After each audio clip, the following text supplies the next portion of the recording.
Hey everyone, my name is Mike Andes, founder of Augusta Lawn Care. We have over 150 locations around the world. But today, we're dealing with Dr. Diagnosis and we're breaking down lightweight debris removal. Thanks for letting us come out, I appreciate it. And we're looking at their actual profit and loss statement. These are real numbers from last year's revenues and expenses. And we're gonna be breaking down what we can learn from their profit and loss statement. Okay, so what's our payment total for all the debt? Because nowhere else on the internet is people gonna break down real financial statements. So that's why Dr. Diagnosis has a job. So this business specifically is a husband and wife combo, powerful dynamic, let's go. They're doing $258,000 in annual revenue by themselves. It's very rare that I tell someone to close their business down, but this might be one of those times. And what do we look at first when we look at a profit and loss statement? Well, top line revenue. Pretty good, $258,000, not having a ton of employees. So I got wages down here, it's only like $25,000, so like some part-time help, not bad. Then we look at the bottom line here. We're looking at $24,000 or so in profit. Now, if I break down the numbers and the math on this, we're looking around an 8% profit margin based upon what is on this P&L. Now, this is what's crazy. A profit and loss statement like this that has what seems like a decent net income actually is hiding the fact that this company is very, very close to shutting down. And the reason for that is because they have no money. They're not taking any money from the business. It's not making $24,000 in profit every year. Well, how is that possible? Well, the thing that we're not seeing right now is the balance sheet. And what the balance sheet holds is your assets and your liabilities, okay? Now, the reason we call it a balance sheet, how I like to think of it, is it's gotta balance out. Assets must equal liabilities, all right? How do you think about that? Well, an asset is like, an easy asset is something like cash, all right? Now, over here, I also have a liability of a loan. This could be debts, etc. Now, if I'm going to pay off my loan with my cash in my bank, I say, hey, I have $10,000 in my bank, I'm gonna take $5,000 of cash and I'm gonna go pay off some of this loan. Well, assets must equal liabilities. So when I, over here, subtract $5,000 in cash, I also over here subtract $5,000 of my loan because I did a principal pay down and paid it down. What that means is my assets still equal my liabilities. I took the asset of cash and I turned it into reducing my liabilities of my debts. So the balance sheet, the thing that you're not seeing here is that they owe almost $500,000 between a Freightliner semi-truck and a Isuzu dump truck, as well as something like 28 or 26 different massive bins that they use for their debris removal company.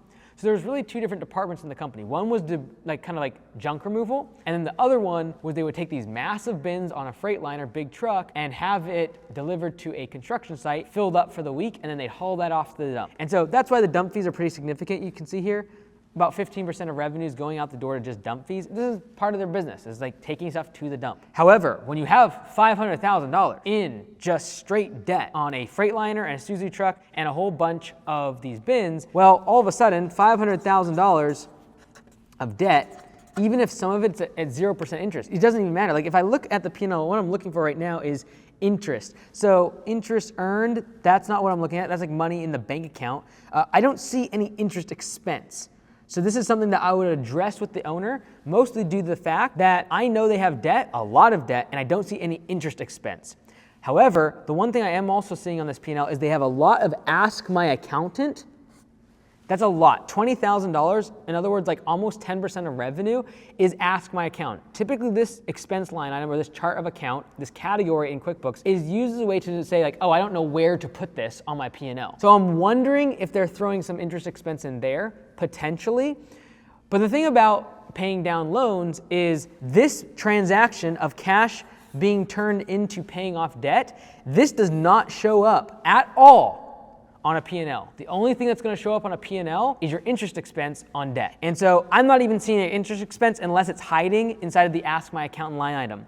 But what I know for a fact is that on $500,000 worth of debt, I know they're paying about $9,000 to $10,000 per month in debt payments. So what that means is if we're spending let's just call it $100,000 of debt payments every single year, all of a sudden, when I take $100,000 out of the cash flow that this business is generating of $24,000, this business is losing money.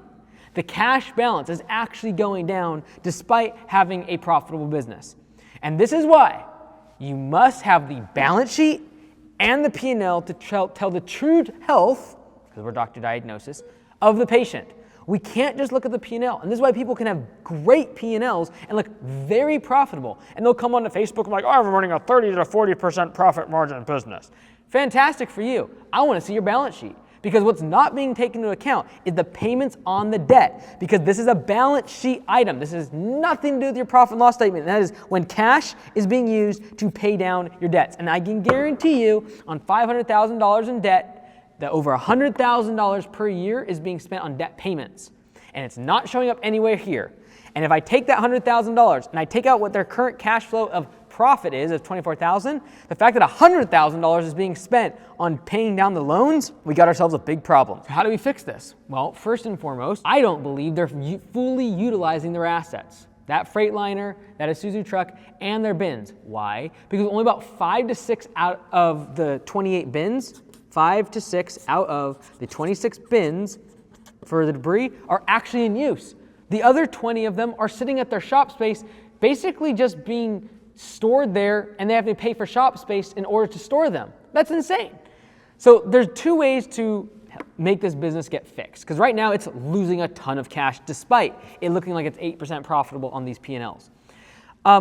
There's 2 ways to fix this. One is you've got to grow out of this. And in my opinion, this business can do easily $400,000 in annual revenue. How? Take these 20 empty bins and put them out on job sites. Make sure that the Freightliner that you're paying thousands of dollars for every single month in maintenance and insurance and debt payments, all of that, you've got to make sure that the asset is actually being utilized and actually driving around, hauling these bins around.